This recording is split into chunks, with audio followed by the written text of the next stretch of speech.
What is going on, guys? It is Wrestlelamia here, back with another video. Join us now as we look at this week's edition of the Blue Brand, as well as the wildest news stories and rumors you need to know, including Roman Reigns calls out The Rock, Ryback sinks to his lowest, a new WWE pay-per-view, Alexa Bliss tells an attire malfunction, and much more. Be sure to subscribe and hit that notification bell for daily wrestling videos, and follow us on Facebook for exclusive lists. Now, as always, we won't recap the matches, but just look at the good, the bad, and the downright ugly. As always, we start off with the good as number 1, Ricochet wins. Ricochet is still IC champion despite Jinder Mahal's best efforts to help Shanky get the win. While the match was more about Shanky's split with Jinder Mahal, it's always good to see Ricochet get a win, and we're simply shocked that he's still the champion. Now, we're not complaining, it's just that the WWE's booking of him has been so horrid that it's going to take time to think of him as a winner. Hopefully the WWE will go ahead and do this, as the fans love Ricochet and he's always ready to put on an entertaining match. A win over a giant is never a bad thing, but one question, how the hell did Shanky score a title shot? I mean, do they just hand him out backstage? Did Shanky just ask? Well, whatever. Number 2, a super steel cage clash.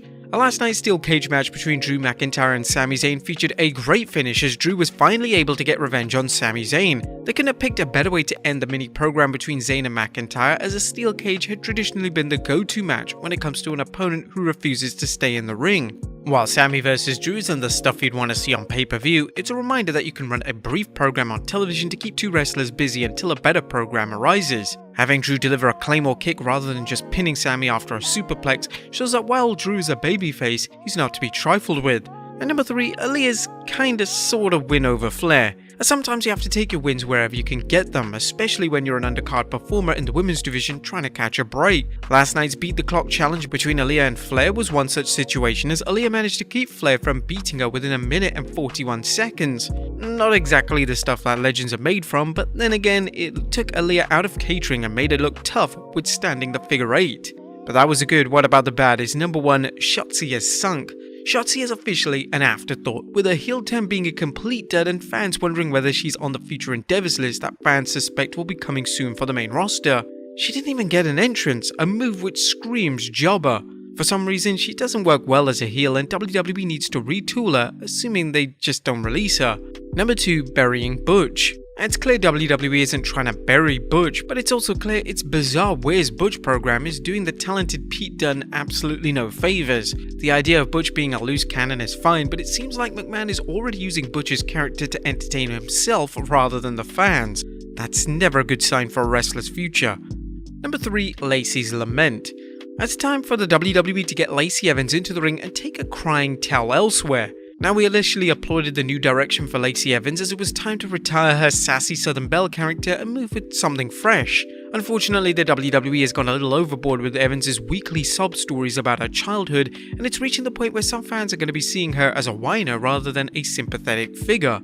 Evans is a badass in the ring, and it's been long established she caught some bad breaks growing up. However, as anyone who has suffered adversity knows, their life is defined by more than an unfortunate past. Let's see what Lacey can do in the ring and root for her as an individual now, not lament over her past problems. Number 4, can the women's division get any worse? There's always room for the WWE's women's division to get worse, but just when you think the Blue Brand is working on building up its female undercard, fans have to watch meaningless matches between newcomers like Raquel Rodriguez and local talent, tiresome vignettes that feature Lacey Evans, and predictable singles matches featuring the women's tag division. The women's division is just looking incredibly bad on Smackdown, and something needs to change. They deserve credit for featuring more matches with women, but what good are they if the matches are booked poorly or lack significance? Number 5, she sure smiles a lot.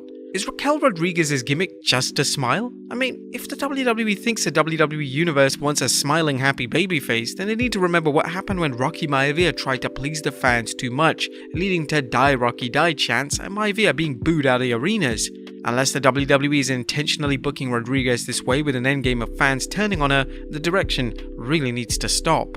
And number 6, squandering Sasha. And the boss is too talented to be stuck in the tag team division, and while she can't always be a singles champion, she should be challenging for the SmackDown Women's Championship or feuding with a top singles star. In other words, the boss should be the face of the women's wrestling on SmackDown, much like Roman Reigns is the face of the men's division. Now, there was nothing truly downright ugly, but last night's Smackdown was truly a moment of infamy for the Blue brand. Fans would have to look back to those scary shows when Baron Corbin feuded with Roman Reigns and dog food was more than a prop for their storyline. It reflected the quality of the show.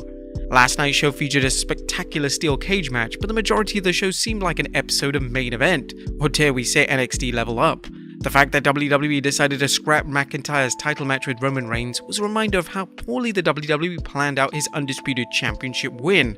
What do you guys think of the Blue brand this week? Let us know in the comments down below. Now let's move on to the news.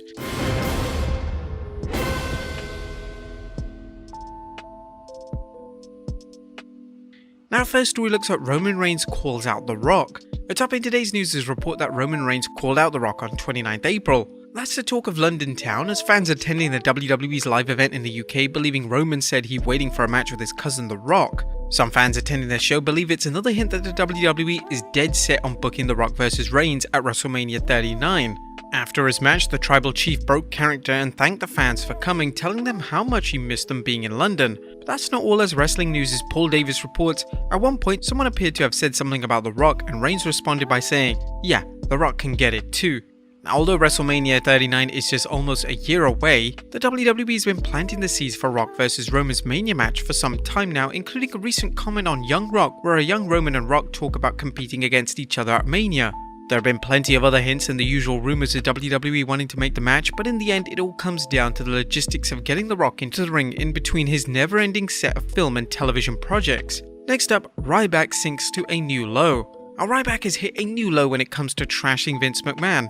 Don't believe us? Well, here's what Ryback had to say recently about Mr. McMahon, and even worse, Vince's mother, who just passed away. Vince McMahon, like most promoters, has an insatiable urge to have control. He had no control watching his mom get beat up as a child, which is a horrendous thing for a kid to witness, as a whole mom tries to make ends meet. Vince has failed to evolve. F you, old man. It's so crazy how many people are okay with a psycho billionaire toying with innocent people's lives and whoring out a human circus, but can't stand the actual truth of that man's psychological weakness. 48 laws of power. Your clock is ticking, old man. You take nothing with you. I mean, geez.